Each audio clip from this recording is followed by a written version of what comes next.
பீச்ஸ்டோன் பிரிட்ஜா? 3 நிமிஷத்துல புரியணும்னா இந்த சார்ட்ட மறக்காம பாருங்க.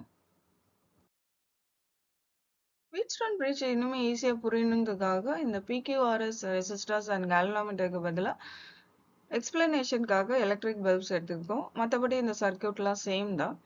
இப்போ இந்த சர்க்யூட்டை க்ளோஸ் பண்ணோம். க்ளோஸ் பண்ணோடனே சார்ஜ் பாசிட்டிவ் டெர்மினல்லேருந்து நெகட்டிவ் டெர்மினலுக்கு ஃப்ளோ ஆக ஆரம்பிக்கும். அப்போ ஐன்ற கரண்ட் இந்த சர்க்யூட்டில் பாஸ் ஆகும். இப்போ இந்த ஏ ஜங்ஷன் அடைஞ்ச உடனே இந்த ஐன்ற கரண்ட் I1 அண்ட் I2 கரண்ட்டாக ஸ்ப்ளிட் அப் ஆகும். ஸோ பி ஜங்ஷன்லேருந்து IG அண்ட் I3 கரண்ட் ஆகும். டி ஜங்ஷன்லேருந்து I4 கரண்ட் ஆகும். இந்த பாஸ் ஆகும். சி ஜங்ஷன் அடைஞ்ச உடனே எல்லா கரண்ட்டுமே ஒன்றாகி அகைன் ஐன்ற கரண்ட் இந்த சர்க்யூட்டில் பாஸ் ஆகும். இப்போ இந்த சர்க்யூட்ல கிர்ச்சாஃப் ஃபர்ஸ்ட் ரூல் அப்ளை பண்ண போறோம். பி அண்ட் டி ஜங்ஷன்ல அப்ளை பண்ண போறோம். அப்படி அப்ளை பண்றப்போ பி ஜங்ஷன்ல I1 கரண்ட்டும் உள்ளார வருது. I3 அண்ட் IG கரண்ட் வெளியில போகுது. டி ஜங்ஷன்ல I2 கரண்ட்டும் IG கரண்ட்டும் உள்ளார வரும். I4 கரண்ட் வெளியில போகும். ஸோ அதனால இந்த ஈக்குவேஷன் இப்படி ஆயிடும்.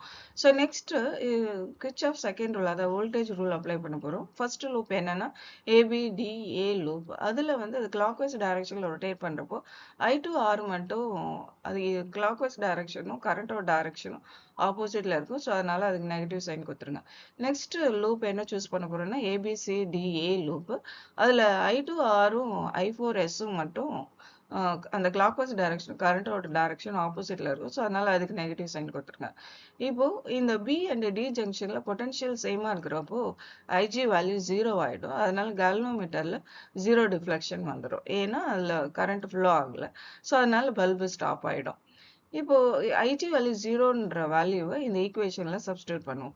அப்போ I1 I3 ஆகும். I2 I4 ஆகிடும். அதே மாதிரி இந்த ஈக்குவேஷன்லயும் IG 0 அப்ளை பண்ணுவோம். அப்போ 0 அப்ளை பண்றப்போ இதுவும் கேன்சல் ஆயிடும். அப்போ I1P I2R ஆகும். இப்போ இந்த I1P வேல்யூவை I2R இந்த ஈக்குவேஷன்ல சப்ஸ்டியூட் பண்ணுவோம். இப்போ இதுவும் கேன்சல் ஆயிடும். அப்போ ஈக்குவேஷன் I3Q I4S ஆயிடும். இப்போ இந்த ஈக்குவேஷனால நம்ம டிவைட் பண்ணணும். அப்படி டிவைட் பண்ணி நெக்ஸ்ட் I1 I2 வேல்யூஸை I3 I4ன்னு நம்ம சப்ஸ்டியூட் பண்ணோம்னா I3 கேன்சல் ஆயிடும். அதே மாதிரி I4 கேன்சல் ஆயிடும். அப்போ ஈக்குவேஷன் P/Q R/S கிடைக்கும். இதுல இருந்து நம்ம அன்னோன் ரெசிஸ்டாரோட ரெசிஸ்டன்ஸை கால்குலேட் பண்ணலாம்.